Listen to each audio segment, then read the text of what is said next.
So you had that brilliant idea, maybe even built a prototype, and now you're thinking bigger. You want to protect your invention, not just here at home, but, in countries around the world. Right. Getting a patent in one place, okay, maybe you have a handle on that.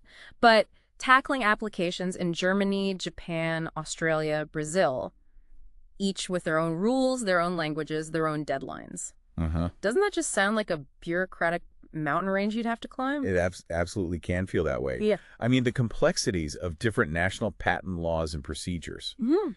multiply that across dozens or even hundreds of countries, Yeah. it would be a logistical and, frankly, a financial nightmare for any inventor or company starting from scratch in each place. Right. And that's exactly the challenge the Patent Cooperation Treaty, or PCT, was designed to solve. It's covered extensively in MPP Chapter 1800, part of the series exploring the Manual of Patent Examining Procedure. Mm. And today, we're taking a deep dive into MPP 1800 to understand what the PCT is, how it works, and most importantly, how it can make seeking international patent protection much more manageable for you. Yeah, our mission here is really to navigate that system. We're going to show you how one initial filing, one international application, can be the smart first step towards potential patent protection in over 150 countries, Okay. strategically delaying the cost and complexity of dealing with individual national requirements until much later. We've pulled key insights from the MPP text and related materials to guide us through this. And we definitely want to give a special thank you to Mike Shepard, the creative director who organized this whole audio series exploring the MPP. Absolutely. And just a quick but essential disclaimer, as always, this deep dive is based on AI-generated material summarizing the MPP. It's strictly for educational purposes. Right. It's not legal advice. Patent law is complex, and for authoritative guidance, you should always consult the official MPP, a qualified instructor, or a registered patent practitioner. Definitely. Okay, so let's get into the core of the PCT. The biggest benefit, the real game changer, is streamlining the very start of the process. How so? Instead of rushing to file separate patent applications in every single country where you think you might want protection, you file just one application. And this single application, which the PCT calls the international application, is incredibly powerful, isn't it? It really is.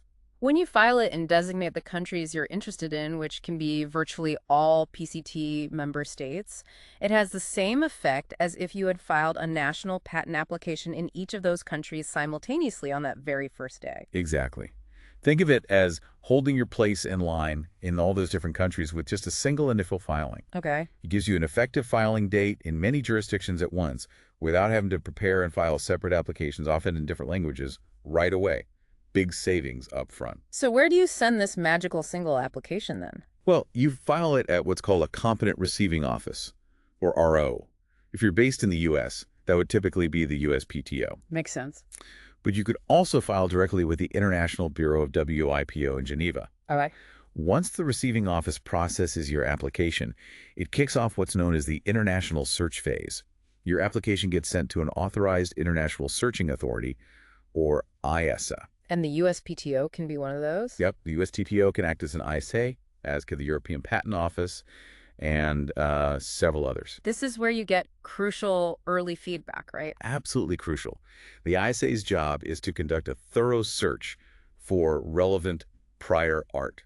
Existing inventions, publications, anything public that's similar to yours. And critically, they don't just hand you a raw list of documents. No. They prepare an international search report summarizing their findings and, perhaps even more valuable, a written opinion. Ah, the written opinion. What's in that? Well, this opinion gives you the ISA's initial assessment on whether your invention appears to meet the key requirements for patentability under PCT standards. Novelty, inventiveness, meaning it's not obvious, and industrial applicability. This is where the strategic value for you, the listener, really shines. Getting the search report and initial opinion early on is a massive advantage. Yes. Before you've spent significant money on translations, national filing fees, hiring foreign patent agents, you get an informed look at your invention's potential patentability based on a professional search. Exactly. Let's think about that solar panel design example from our source material. Say you're a U.S. inventor with this new design. Okay. Instead of immediately filing separate applications in Germany, Japan, and Australia, you file one PCT application through the USPTO, designating those countries. Right. And the USPTO, acting as the ISA, does the search. What if their search report finds a very similar solar panel design already published in Germany? Yeah, and maybe the written opinion suggests your invention might not be considered novel or inventive over that prior art. That early feedback is invaluable, isn't it? Totally. You might decide, okay, maybe Germany isn't worth pursuing, saving you thousands of dollars in translation and filing costs there. Or the opposite could happen. Or maybe the report is very favorable, confirming your invention looks promising. This gives you confidence to invest further in those specific markets. So it allows you to make informed decisions about where to proceed based on an early expert assessment. Precisely. So the international search gives you critical information and buys you time. Now, there's also an optional step you can take: the international preliminary examination. Right, this is sometimes called the Chapter 2 phase of the PCT. And it's optional. It's optional, yes, meaning you have to actively request it by filing something called a demand. The demand, okay. And this is usually done with the same office that performed your initial search. They now act as the International Preliminary Examining Authority, or IPEA. So if the USPTO did the search, they might also do the examination. Typically, yes. If you pursue this, the IPEA conducts a more in-depth examination. You even get an opportunity to amend your claims or provide arguments responding to that initial written opinion. Ah, so you can interact a bit more. Exactly. They then issue an International Preliminary Examination Report, which provides a detailed opinion on patentability based on, the revised claims and arguments. And while this still doesn't grant a patent. Still doesn't grant it, no.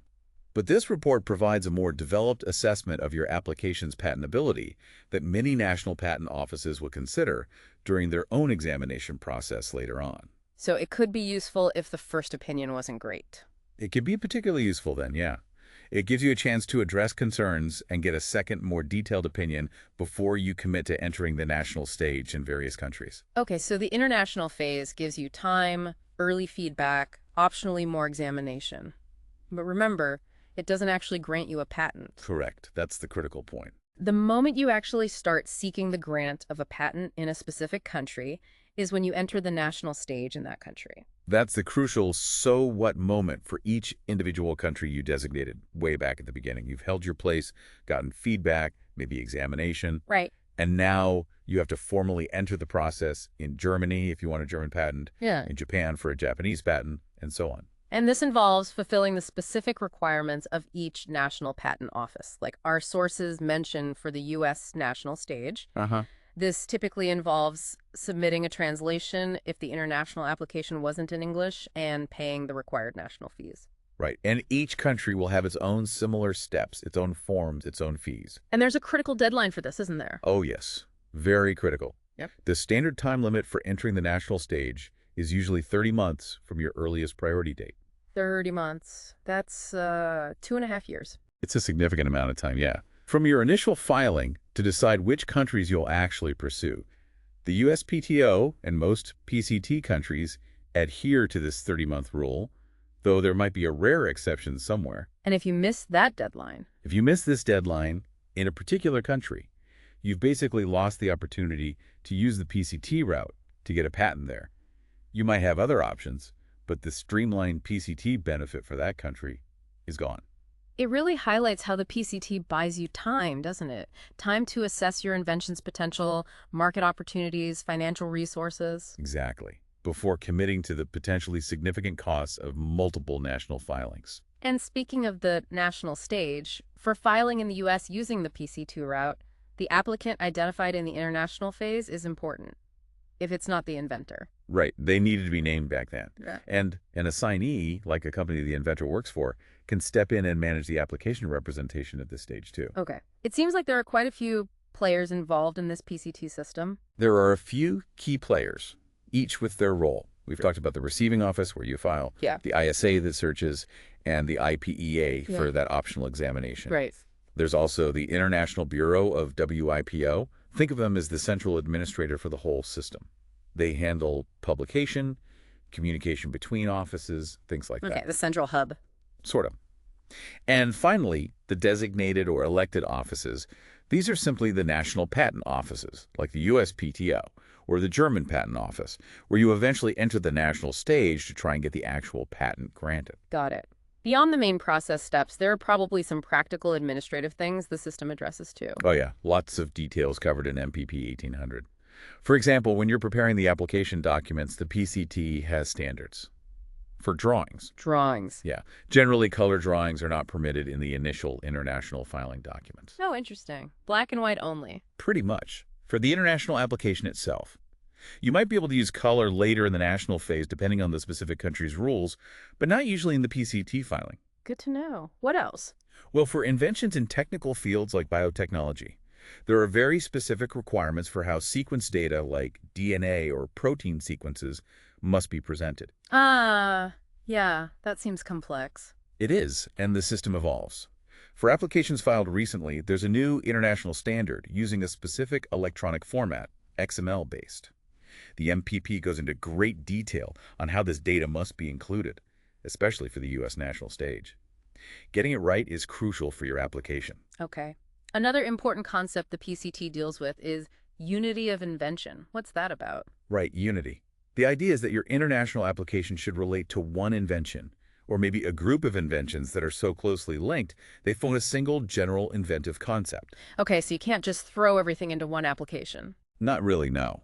And why this matters to you is because if the ISA or the IPEA determines your application lacks unity, meaning it describes multiple distinct inventions without that close link, What happens? they might only search or examine the first invention presented in your claims. They typically invite you to either limit your claims just to that first invention or pay additional fees to have the other distinct inventions searched or examined within that same application. So more fees potentially. Potentially, yes.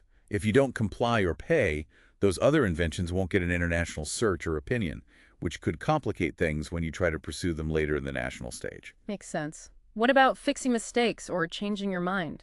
The PCT also has procedures for common situations like needing to correct obvious mistakes in your application, or if you decide you want to withdraw your international application entirely. You can do that? Yes, or maybe just withdraw your interest in certain designated countries. These are formal procedures within the system. Okay. And publication. When does the world see this application? A key date for everyone using the PCT is the publication date. International applications are generally published 18 months after your priority date. 18 months, so a year and a half after filing. Usually, yes. Yeah. This is important because once published, your application becomes part of the public record. It could be considered prior art against later filed applications by others. Right. And if you enter the U.S. national stage, any changes you made during the international phase, like amendments, can be included in the U.S. publication, which also happens around that 18-month mark or shortly after national stage entry. So pulling it all together into the critical takeaway, and it feels like the most important thing to remember. Go on. The PCT system does a fantastic job of streamlining the initial filing and search process internationally. It buys you time and gives you valuable early feedback. Absolutely. That's its core strength. But, and this is the big but, the PCT itself does not grant you a patent. Right. Not the PCT itself. That ultimate decision to grant a patent rests entirely with the National Patent Office in each country where you enter the national stage. So Germany decides on the German patent, Japan on the Japanese patent. Exactly. Each country will examine your application based on its own national laws and standards.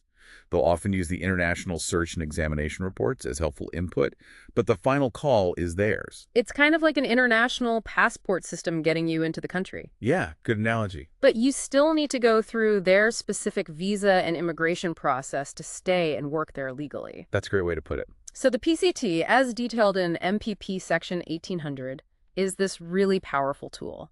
It helps inventors navigate the initially daunting process of seeking global patent protection. It provides that single entry point, strategically delays costs, and gives you informed feedback early on, helping you make smarter choices about where to invest in pursuing your patent rights. It's definitely a complex system, but it's designed to manage the even greater complexity of starting from zero in potentially over 150 different legal systems simultaneously. Thinking about how the PCT creates this unified, streamlined pathway for something as complex as patent applications across so many different national legal systems, Yeah. it really highlights the power of international cooperation and treaty-based solutions, doesn't it? It really does. It makes you consider what other areas of global administration or law could benefit from a similar single-entry phased approach. Where else could we use this kind of streamlining? That's a great point. It makes you wonder what other complex global challenges could be simplified if we applied similar thinking. What aspects of the PCT process stand out to you, our listener, as most beneficial or perhaps most surprising? Interesting question to ponder. And just one final reminder as we wrap up this deep dive into MPP 1800 based on our source material. Yes. This discussion was purely for informational and educational purposes. It's absolutely not legal advice. Patent law requires real expertise. Absolutely. Always consult the official MPP, a qualified instructor, or a registered patent practitioner for authoritative guidance specific to your situation.